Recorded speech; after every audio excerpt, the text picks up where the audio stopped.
You're in the market for a new camera, and you love the vintage look and operation of the Fujifilm XT-3, but you've also heard great things about the Sony A6400.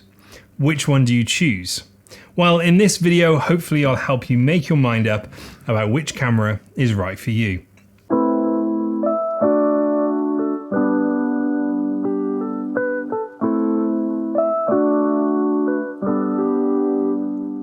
Hi, my name's Chris and welcome back to my YouTube channel. Stay tuned to the end of this video where I'll tell you which camera I think is best for video and which camera I think is best for photography. You may be surprised. This isn't going to be a full review of each camera, more of an overview with the good bits and the bad bits of both of them, followed by my personal opinion. This isn't a sponsored video, so all the thoughts are my own. I've owned Sony cameras for years and I currently have a good collection of them, but a couple of months ago I got tempted by a Fuji system for day trips and family events. I love the look and feel of this camera for photography, but I specialize in video, so I never plan to use the Fuji for anything other than having fun. So let's start with the biggest consideration when it comes to buying a new camera: price. I'm going to be using Wex Photo and Video for all of the prices in this video, and for the body only, both cameras come in at £899, although when I bought my Sony I paid £750 including a lens when it was on offer. So it's worth remembering that these prices do go up and down all the time. The real difference in price is when you come to buy lenses. Let's take a look at the 16mm 1.4 as an example. For the Fuji, you'd be paying almost as much for the lens as you paid for the camera, £839. That's not to say it isn't an amazing lens, but just something to bear in mind. Sigma do a beautiful 16mm 1.4 lens for Sony E-mount for a price of £359. This is the story across the board, with the Fuji lenses usually being at least double the price of the Sony equivalent, with the exception of the Viltrox lenses. I recently made a video about the Viltrox 23mm 1.4, so if you're interested in that, then I will add a link in the video description. Next, on to design. If you were buying a camera on looks alone, there's no question you'd be buying the Fuji. It really is a beautiful camera, and when using it, you feel as if you traveled back in time 20 years, but with all the modern day features that we've come to know and love. The Sony's look hasn't really changed since the release of the A6000. It was a bit boxy and ugly then, and nothing's really changed. But what it lacks in beauty, it definitely makes up for in features. Both cameras have an interesting take on the flip-out screen. The Sony screen can flip a full 180 degrees, which makes it perfect for vlogging, but I really wish it had a fully articulating screen like you see on the Sony A7C. The Fuji screen is even less functional. It's able to tilt up to a 90-degree angle and also angle to the right, but I've no idea why this is even a thing. I guess I'd say it's so that you can still tilt the screen when you're shooting in portrait, but it seems like an over-engineered waste of time to me.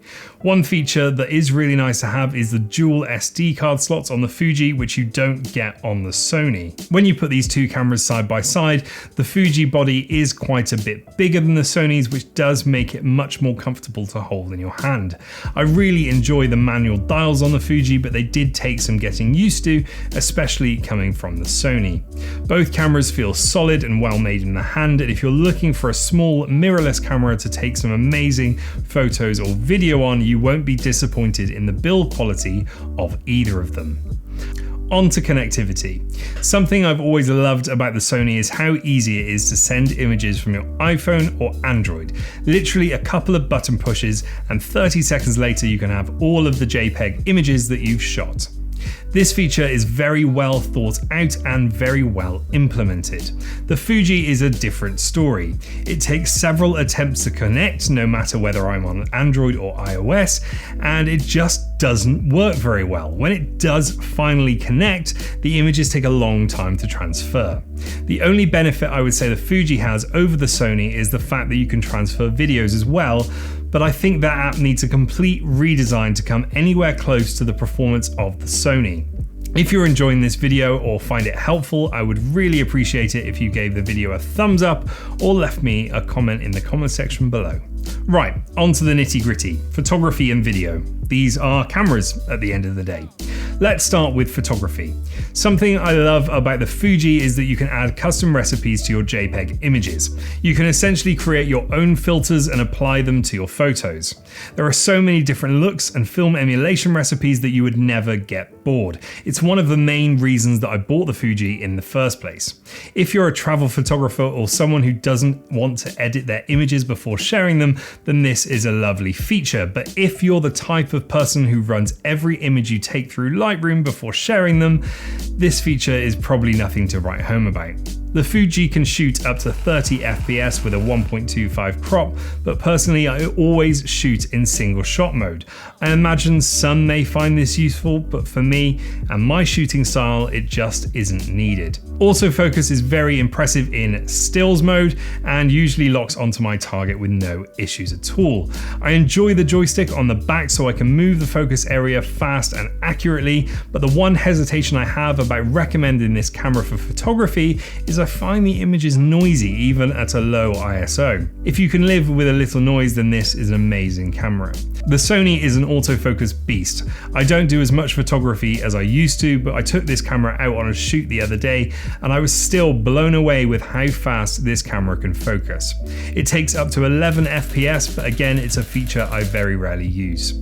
Both cameras are solid for photography, but the real difference comes when you're thinking about using one of these cameras for video. I've used a Sony APS-C camera for video for the past 5 years and they truly are astonishing. The 120 FPS at 1080 or 4K coupled with lightning fast autofocus makes them a joy to work with, and now the A6400 has face tracking, there really is no question. This camera is a force to be reckoned with. Although the maximum output is only 100 megabits a second, the image is still stunning, and the smaller file sizes are always nicer to work with when it comes to post-processing. There are two things that bother me about the Sony's features when it comes to video. The first being that the face tracking autofocus is disabled when you have the camera plugged into an external monitor. This is annoying, but it's not a deal breaker for me. The other feature is that it doesn't have a headphone jack. For someone who does a lot of sound recording on their camera, this could get really annoying. The Fuji does have a headphone jack, so in talking head scenarios, I've actually started using this camera more regularly. You can shoot up to 60 FPS in 4K and 120 FPS in 1080 with a maximum output of 400 megabits a second. The files that come out of this camera are truly beautiful, but they are enormous. If you're planning to use this camera for long videos, then I strongly suggest budgeting for some hard drives as well as the camera itself. The worst thing about the XT-3, and the reason I still use the Sonys primarily, is the autofocus. It's great in stills, it's not great in video. Even after the update from Fuji, I still don't trust the focus. It's unpredictable and hunts constantly. There's no way I'd have confidence in using this camera if I were to shoot something like a wedding. Right, so which camera would I recommend if you have £900 burning a hole in your pocket? Well, it depends on what you're going to be using the camera for. If you're looking for a good looking camera that feels like a vintage film camera but with all the modern features, I would choose the Fuji. For everything else, I choose the Sony. The Fuji's a wonderful camera, don't get me wrong, but there are two deciding factors for me when it comes to making this decision. Firstly, the price of the lenses. If money is no object and you're thinking of using the Fuji for photography only, then that might be the way to go. But if you're working to a budget or you might use the camera for video, then it just has to be the Sony, no question. The second reason is that autofocus. I just don't trust the Fuji. I trust the Sony. I've always trusted the Sony. There's just no comparison. If you're looking for a small, affordable camera that takes great images and incredible video with amazing autofocus, for me, there's only one winner. The Sony A6400. I hope this video has helped you make a decision about which camera you want to buy. If it has, I would love it if you could subscribe to the channel, it really helps me out. Also, there's a link in the video description to my new Facebook group where you can ask me questions, request videos, and just be part of my community. Thanks for watching, and I'll see you all very soon.